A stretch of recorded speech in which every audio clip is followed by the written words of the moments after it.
Ladies and gentlemen, we are the Rum Regret podcast. I am Andy Drake. Johanna Myers.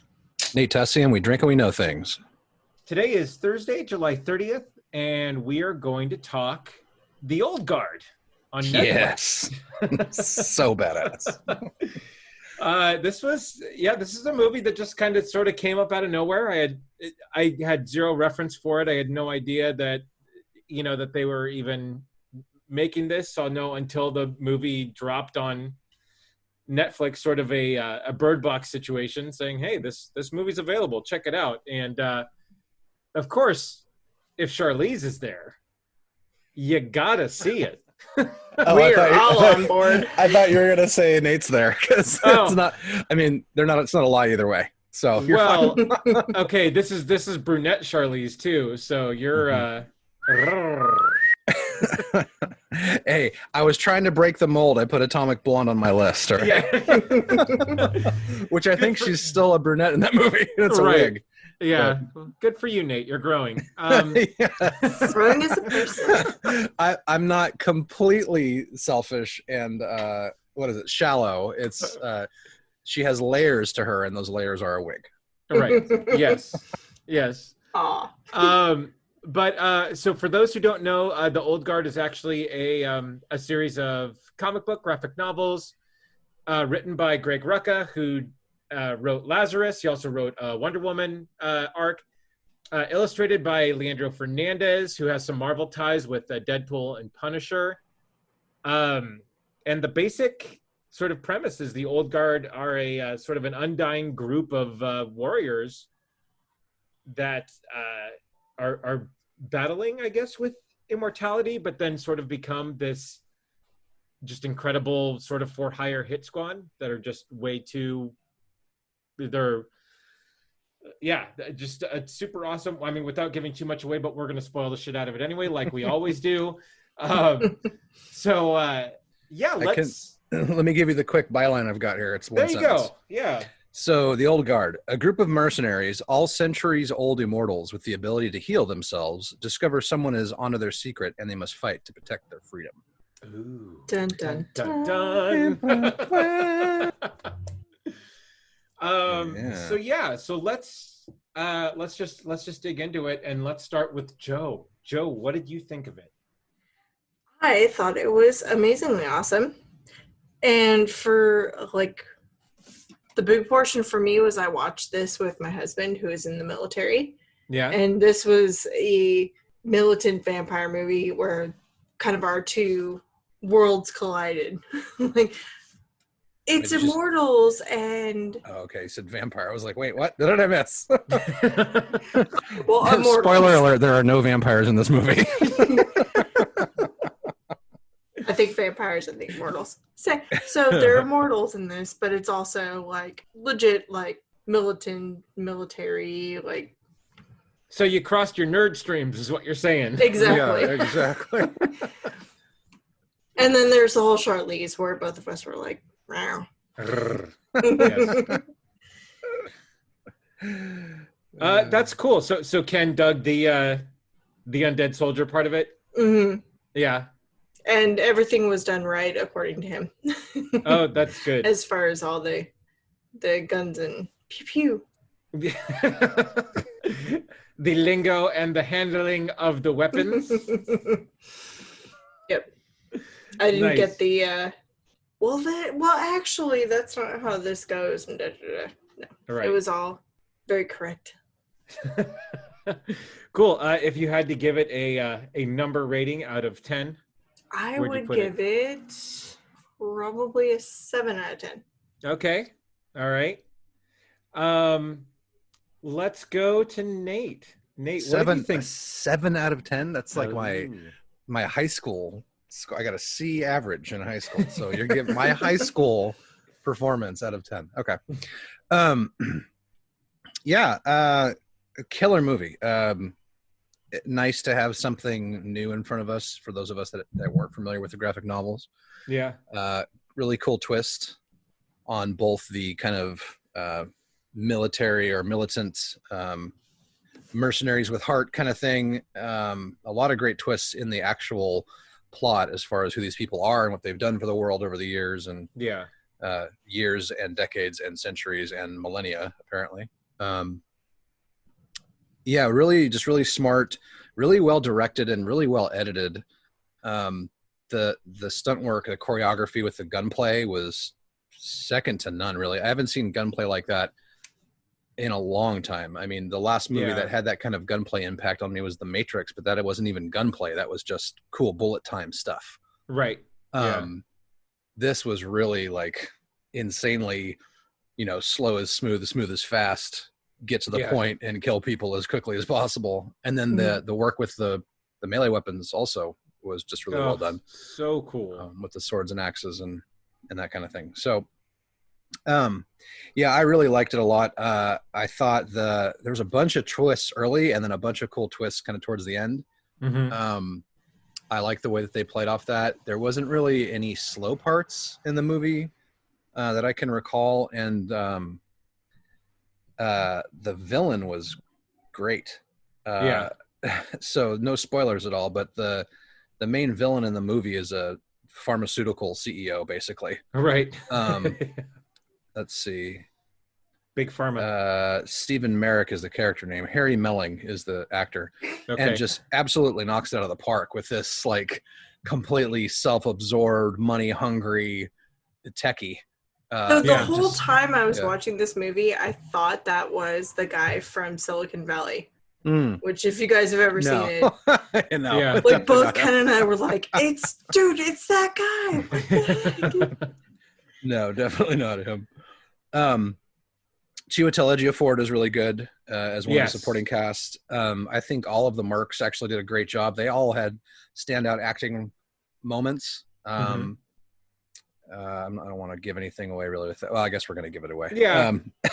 Even the new girl, Kiki Lane is the actress's name. She was great. Yeah, very good. The new immortal kind of thing. So just as a little bit of a deeper overview, these people are immortals, but to a point. Like they have a health bar, like a healing bar. They only have a certain number of heals, and some eventually they just don't heal. And your Mario star only lasts so long. Yeah, exactly right. And they have no idea when it's going to run out. It's just one day you stop healing and then you die. And apparently when a new one of these immortals is selected or created or whatever, the rest of them dream about her and the new person about the rest of the old guard until they can find each other, and then they stop dreaming about each other. Which I thought was a really cool kind of way to link these people together and bring her into the fold. And I like the fact that she was a soldier in present day. I think it was Afghanistan. I'm not sure exactly where they were. Right. But, and then kind of showing how quickly she gets alienated from her unit and her best friends and the higher ups, and just basically gets lied to from jump that, hey, we're just going to send you home for some more tests, when you know what that means, the worst possible thing. So then you've got Charlize and all her amazingness. And all her God, what's the best verb for that? Or not verb. What's the best adjective for that? Like, she's super long and lengthy, leggy. Lithe. Her lithe is good. There you go. Yeah. And all of her Aeon Flux comes in and kicks everybody's ass. We'll I don't want to later. Yeah, you know what I was saying. So anyway, I really liked it, and love the acting, and the action was great. So nice. If you had to give it a numeral ranking out of 10. Sure. I don't know. I'd probably go 8.5. Okay. I don't think this is an A movie because there's a couple big holes, and it's not, it didn't blow me away, that kind of thing. But It was really, really good, really solid movie, and definitely something everybody should see if they like action and the litheness that is Charlize. Nice. I have to agree. I have to agree with the room here. This was a fantastic movie. It's always nice to see a comic book movie that isn't sort of one of the big two as well. That is more of sort of an independent you know, and Netflix isn't by any means sort of a shabby independent studio, but, you know, it's just nice to see these more recent comic book series getting these sort of treatments. And again, this ends on a cliffhanger.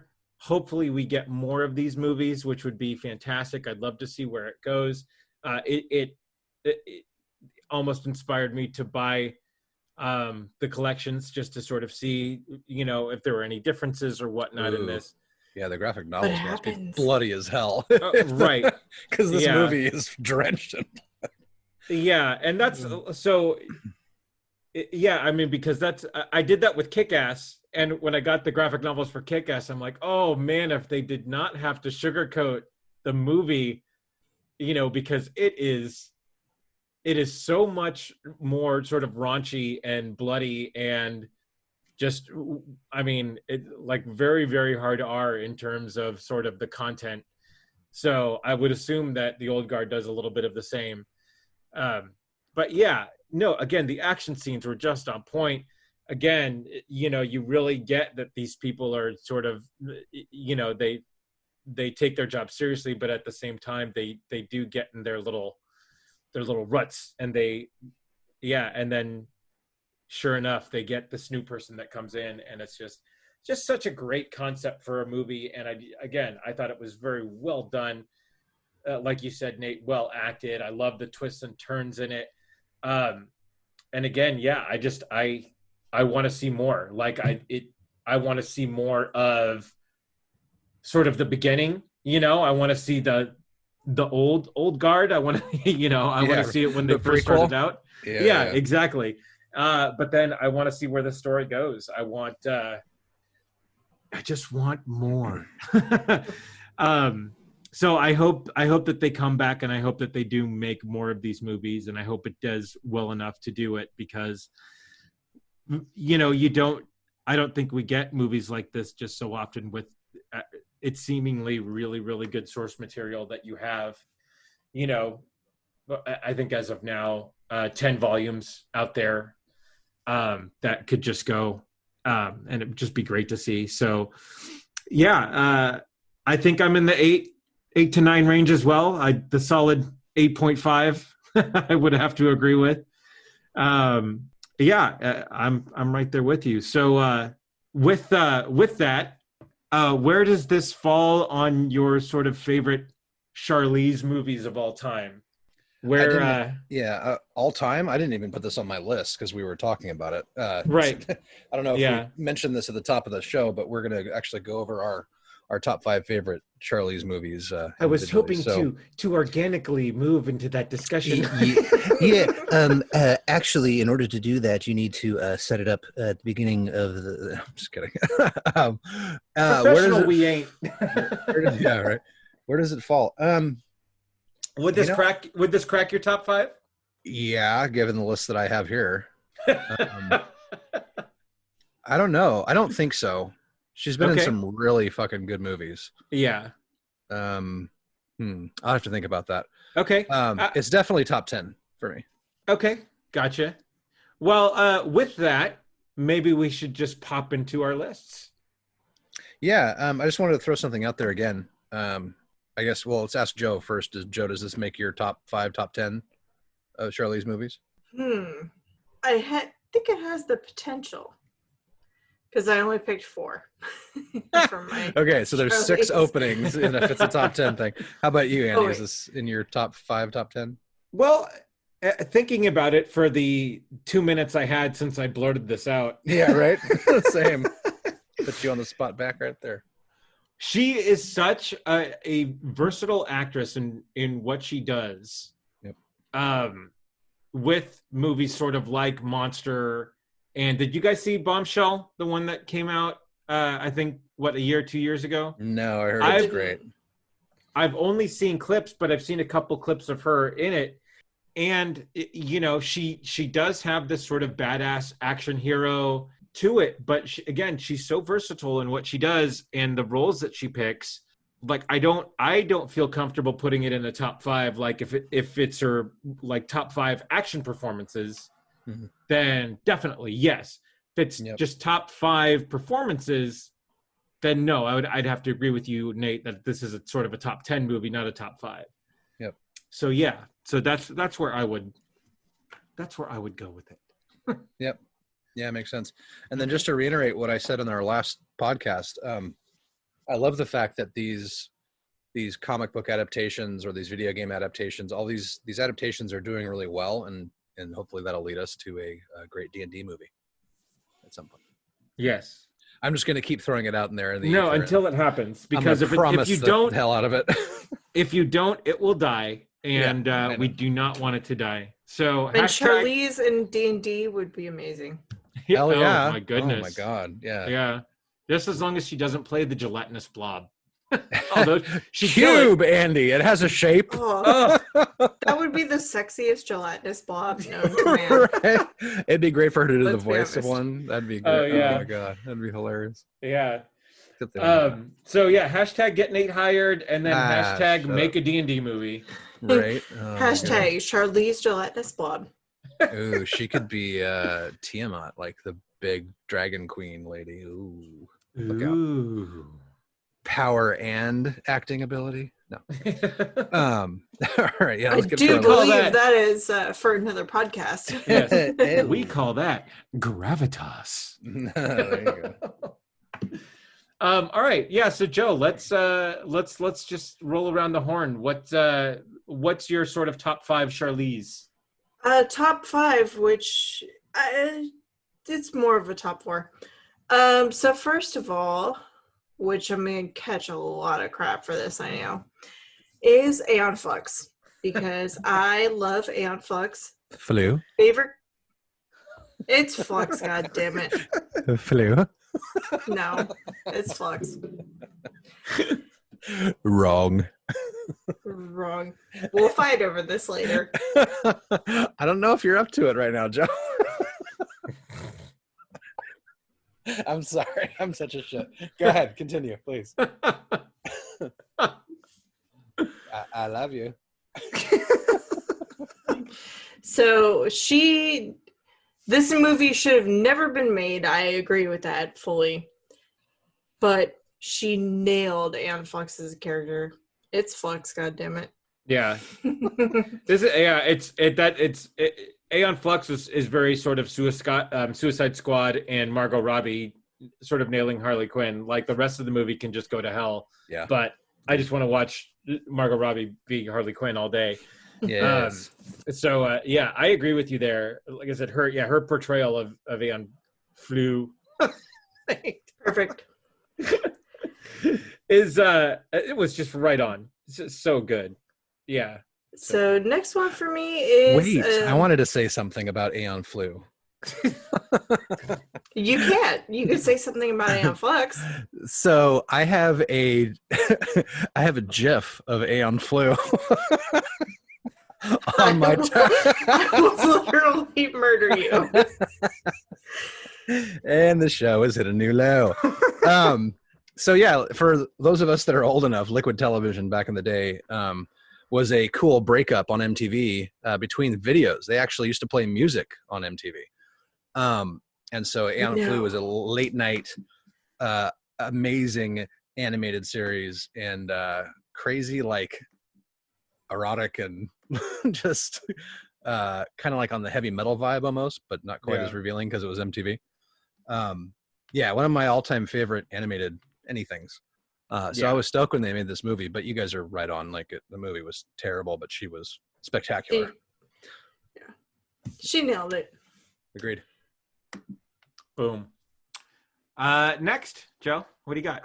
Next is The Italian Job, which is when I first fell in love with Charlize Theron. This is on my list as well. Agreed. And I know it's again, everybody's gonna, but the original. This was a great adaptation, and Stella Bridger was amazing, and she freaking killed it. I think this movie's better than the original. Honestly. I would have to agree. Yeah. Ooh. I mean, with the editing and the cast and directing and stunts, I think it surpasses the original.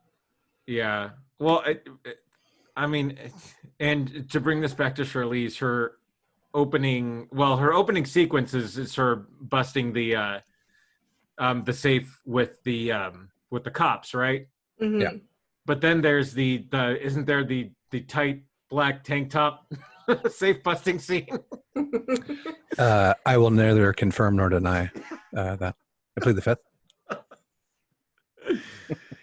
Yeah, this is where I sort of I mean, I had a crush on Charlize sort of initially when I saw her in the first movie that I saw her in, but this was sort of the one that was like, This was the one where I was like, I will watch everything this woman's in for the rest of time. right, That's exactly, yeah, kind of where it is for me. I don't think I can get away with saying that. Yeah, agreed. I love this movie all around, and her performance was great. I don't actually have this on my list to try and mix it up, but it's definitely one of my favorites. Nice. All right. Number 3 for me is Prometheus. Prometeo. I'm sorry. I'll stop. I was waiting. I was trying to say. Wait, it could be the Italian yob. I love you, but I hate you. All right, I'll shut up. But I'm sorry. it's the Italian yob Prometheus. Yeah, so the totally bureaucratic alien version of Charlize is amazing. Yeah. And it's in the alien universe. I gotta love it. Yeah. So what did you think of this movie overall, in terms of its inclusion in the alien universe? I loved it. Yeah. I thought it was amazing, and it was so great to get back into that world and to get all the extra bits of not to spoil it, but Charlize is Wayland's kid. Right. So yeah, it was great. A better sort of prequel storyline than Star Wars. Yeah. Wait, weren't there midi-chlorians in this one too? Right. Yeah. No, I totally agree. I didn't love it as a movie. I thought it was good. I really did I needed my Geiger fix for sure. Yeah. And they delivered that. In oh space, yeah. So. Yeah. All right. Next. Last one, obviously, is Mad Max. Yeah. Oh, Furiosa. God. Oh man. Because who doesn't love a badass bald Charlize? Yeah. Stealing a huge freaking tanker truck and driving it into the middle of nowhere and taking over everything. So I don't know if you guys heard this, but there's apparently they're working on we might have talked about this on a podcast, I think, but they're working on a prequel to that Mad Max without her. Yeah, without her in it. Yeah. I didn't hear about that. So is this sort of a Han Solo situation where you're taking the reason why we love Mad Max so much and sort of shitting on it by casting another actor in a really great role? Well, I hope not, but honestly, I mean, I'll probably catch some shit for this. I loved her portrayal of Furiosa, but that wasn't the whole movie for me. I mean, the set design, the costume design, Ed Hardy. What's his name? Tom Hardy. Yeah, I was way off. Fuck you. Ed Hardy makes bad flashy clothing. Sorry, Tom Hardy makes Venom movies. I was way off. I'm sorry. Yeah, Tom Hardy, all the supporting cast, Zoe Kravitz, Rao. Yeah, I mean, fire guitar guy. Even. Oh yeah, yeah. Yeah, Charlize was a huge part of this movie for me, but the rest of it was just amazing. The world was amazing. Yeah. Yeah. No, it was very cool. I'm with you. I want to see more of that so badly. Yeah. Well, buckle up. Let's see what happens in November. Yeah. Yeah. Oh, man. Oh, God. All right. Joe, do you have you have anything else, or what was your honorable mention for your film? Honorable mention? I'm going to pass it over to Andy because it's The Devil's Advocate. Oh, nice segue. God. Well, so naked Charlize for one thing. Wait, what? Hang on. Yeah. That is the quick tapping Google fingers of Nate Tussey. One-handed on ya. Oh yeah. So this is on my list, Devil's Advocate. This is a movie that I just love. This is so classic early Keanu. I mean, really great cast all around. But and then Al Pacino as the devil, and right. And then but she plays his sort of Southern Belle wife that gets sort of overtaken by the devil, and it's such a great sort of crazy role for her. And it's a movie that I love just to watch because it's a cool movie, but at the same time, the addition of Charlize does not hurt. She's got a great ass. Yeah. He's an absentee landlord. Sorry, I got a couple more. I totally agree, man. See, the Southern Belle Charlize hooked me immediately. Oh man, those are like my two weaknesses. Yeah. Charlize Theron, no. Definitely the Southern Belle thing was great. And then she acted the shit out of this movie. I don't know if she won an award for it or not, because it might have been a little early in her career for it. But from going from this, newly engaged or new wife, Southern Belle, kind of housekeeper, housemaker type person, to getting thrown into the big city and then kind of getting tossed in with all the possessed lawyer wives. Oh yeah. I mean, God, she acted the hell out of this. Yeah. And it was so good. I totally agree. And then for every other reason, this movie's amazing. Yeah. Does she have any Oscars? Yeah, she won for Monster. Of course, yeah, she won for Monster. Duh. Yeah. Yeah, she has a ton of nominations too for That's true, Oscars, yeah. Golden Globes, and other things. Yeah, cool. All right. I'll keep rolling with my list. So the first time that I ever saw her, well, and this this is how shallow I was back then. One of the reasons I wanted to see 2 Days in the Valley was because of her trailer part. She's in this like blue jumpsuit or something, and this is 1996. This movie didn't do well because this was sort of a trying to be Pulp Fiction sort of movie, but it was after Pulp Fiction, so it was sort of not, it didn't sort of live up to the hype. But it's actually a really fun movie, and I love this movie. And again, having her in it, looking as she does, is so good. But you just sold me on it. Right. God, that's crazy. It doesn't even look anything like her now. No, it really doesn't. And another sort of like cameo sort of role that she had in another movie was That Thing You Do, where she plays the drummer's girlfriend who leaves him for the dentist. Mm-hmm. and it's sort of like a forgotten role of hers. That Thing You Do is one of my favorite movies. I would say pretty much a perfect movie. Yeah, definitely like one of my sort of top 10 movies, just from, if I can call myself a musician. It's just that great sort of what if one hit wonder story. And yeah, she doesn't really offer a whole lot but it was just, it was just such a fun sort of little bit part for her that I just thought was great. And then my next movie on here is A Million Ways to Die in the West. So Seth MacFarlane can do little wrong by me. And I don't know, him and Charlize next to each other, you can tell that they just had a lot of fun making this movie. And I watched sort of special features and interviews around this movie of them sort of together, and you can just tell that they really dug it. And this even led to a cameo of hers in the Orville. Yeah, I saw that. Which was so good. And I don't know. A Million Days to Die in the West is, again, it's such a good. I don't know. It's a fun. Doesn't really take itself seriously at any point.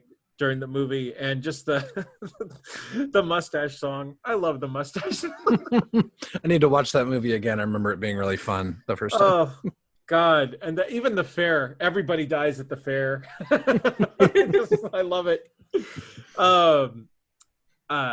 Yeah, and Charlize is again just so good in that movie. She plays the outlaw's wife, Liam Neeson's wife, and but yeah, then she takes a shine to Seth MacFarlane's character, and it's it's just one of those movies that if it's on, I'm gonna watch it. If it's there, I see it on.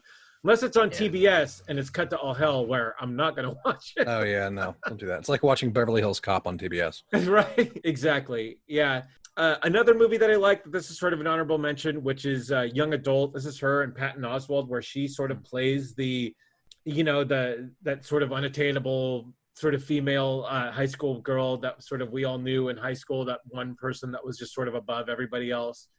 And then fast forward, I think this is their 15-year reunion, and life did not turn out as it should for a person who was sort of at the top of their game in high school. And it's, again, independent movie, but she just, you buy it, how she acts it and how she gets it. And again, it's one of, I don't know, it was a role that I didn't expect a whole lot out of her in, but then, yeah, she makes this movie just really, really well. And then Patton Oswalt's in it, and he's awesome. So, and he plays sort of the nerd that we all were in high school, that put this person on a pedestal, and then you see her at her worst 15 years later, and it's really good. Another role that she sort of killed in, which I didn't know until after I saw the movie, she was the voice of Morticia Addams in the last animated Addams movie that came out. Oh, really? Yeah, and dude, she was in Kubo too. She was the mother in Kubo. That's right. Yeah.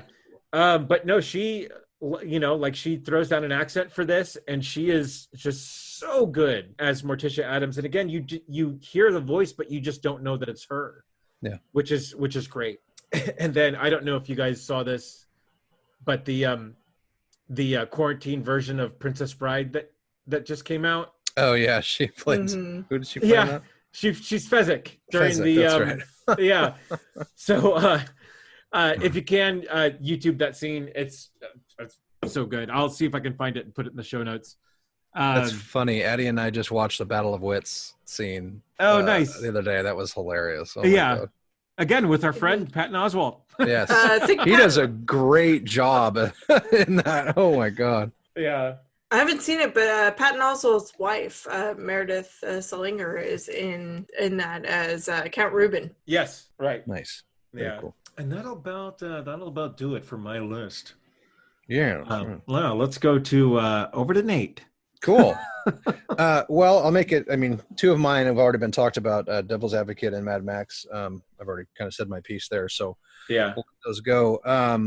So the first one on my list is Hancock, which was a total sleeper movie, but made like $700 million at the box office before superhero movies were popular. Yeah.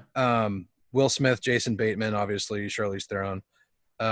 Just a great, a really cool, like superhero on its ear type movie. Will Smith is basically a drunken Superman. Yeah. In LA, in contemporary LA. And when he's not saving people and causing tons of collateral damage, he's in the bottle of Seagram 7 on park benches and bus stops. He just happens to save Jason Bateman's character, who's a real estate agent, or no, marketing agent, as he gets trapped on some train tracks in his car, and then goes home to meet the family, and the wife ends up being a superhero. And they've been around for 3,000 years and have been reincarnated several times, or I guess we're together in a past life and that kind of thing. Right. They end up cool superhero fight with them. The reveal that she's a superhero is done really well, though, because so good in that. Yeah. Will Smith brings home a drunk Jason Bateman from something, I forget exactly what it was, and then Will Smith ends up kissing Charlize in the kitchen, and she throws him through the wall. Yeah. With the refrigerator. Yeah. And it's a really fun movie. I love her character in this. She's super strong and like don't fuck with Mama Bear kind of way. Right. And just kicks ass in her role, and I just love the movie in general. So Yeah, no, you're totally right. This was sort of a sleeper out of nowhere movie that nobody really knew anything about when it came out, and yeah, it was awesome. I loved it. Joe, any thoughts? I actually never saw it. Oh, Sorry, next guys. time. Oh, We need to put together a list for Joe here. homework. Yeah, it's super good. You'll like it, Joe. It's really good. Okay, so next one I put Atomic Blonde on here for a couple of reasons. One, because it was kind of the most recent action movie that she was in before Old Guard, 2017. And secondly, the story is done really well. She's a super most elite spy in MI6, and she basically has to kill a bunch of other spies, bring down an espionage ring, that kind of thing. And again, really great acting, really good action. James McAvoy is the male lead in that one. Yeah. Across from her, John Goodman's in it as her, I think it's her handler. Yeah. Yeah. And it's just a really cool kind of spy thriller, almost a James Bond type movie. And funny enough, people are saying that she should be James Bond, or at least the new 000, because I know Andy doesn't want to hear anybody else as James Bond, which I agree with. No, hey, if she's Jamie Bond, that's fine. Well, just change the name. 007 should be the way it goes forward. Like, right, the moniker. But no, I said this. It's a plot point of. Anyway, we don't have to get back into it. Yeah, let's not go down that road. Yeah, it's not a big deal if. Yeah, and continue. Moving on. So, the last movie I have on my list is Long Shot, which is a romantic comedy with her and Seth Rogen. And such a good movie. I love this movie to death. All of the supporting actors in this movie are absolutely hilarious. Andy Serkis is in it. Alexander Skarsgård, Odenkirk, like June Dane Raphael. Oh my God, it's hilarious. She's basically, I forget if she's Secretary of State or she's running for president. Yeah. She's running for president. I forget what she was before that. Yeah. And she's having problems with her speech writing. She runs into Seth Rogen. They went to high school together. He's a writer, so she's like, "Hey, you want to come write for the campaign?" He's like, "Yeah, sure." You know, it's insanely hilarious. And then they start like getting together because he's funny and she's used to stuck-up assholes, and she ends up rolling at a club and then having to defuse a missile crisis with Iran when her pupils are dilated like the size of quarters. It is. Dude, the scene that sold. Yeah, go ahead. The scene that sold this movie with me is when they finally have sex and they both come within like 30 seconds. Right. Spoiler alert. Yeah. Man, this movie is amazingly written. It has heart. It's funny. It has a little bit of drama in it, but damn it, I love this movie so much. And yeah, I'm glad I bought it on digital, I think. So nice. Good times. So if you haven't seen it, Joe, watch it. Yeah, will do. So what is your homework? Right. Watch so right now, my list for Joe is Hancock, 2 Days in the Valley, and Long Shot. Did you see A Million Ways to Die in the West, Joe? Yes. I figured you would. How about Aeon Flux? Did you see that? No, I didn't. I saw Aeon Flux. Oh, that's a callback. man. I'm sorry, I had to go there. God. That's really good. Good times. Yeah. All right. So what are your favorite Charlize movies? What did you guys think of The Old Guard? Let us know on our Facebook. It's at the Rum Regret Podcast. You can also let us know on Twitter at rum_regret. Joe, where can they find you on the socials? Joe Chickadee on the socials or joechickadee.com. Nate, where can they find you? Avid gamer everywhere, AV1D gamer, and also let us know if there's a movie you want us to watch and review, talk about, Netflix series, any of that stuff. We're open to new suggestions. If you have anything that's awesome that we haven't talked about yet that we need to watch, feel free to let us know. Yeah. Speaking of, you're watching Cursed, Nate? Are you finished? Yeah, finished. How is it? Great. It's okay. It's interesting. There's some really interesting visual elements that help tie the storylines together. Very bloody, but it's Netflix. Yeah. really cool twist on the Arthur legend. That's kind of a prequel to that. And then Okay. also Floki from Vikings plays Yes, Merlin. that's Is Merlin right. in that show, and he kills it as Merlin. So That's right. The Yeah. lesser Skarsgård.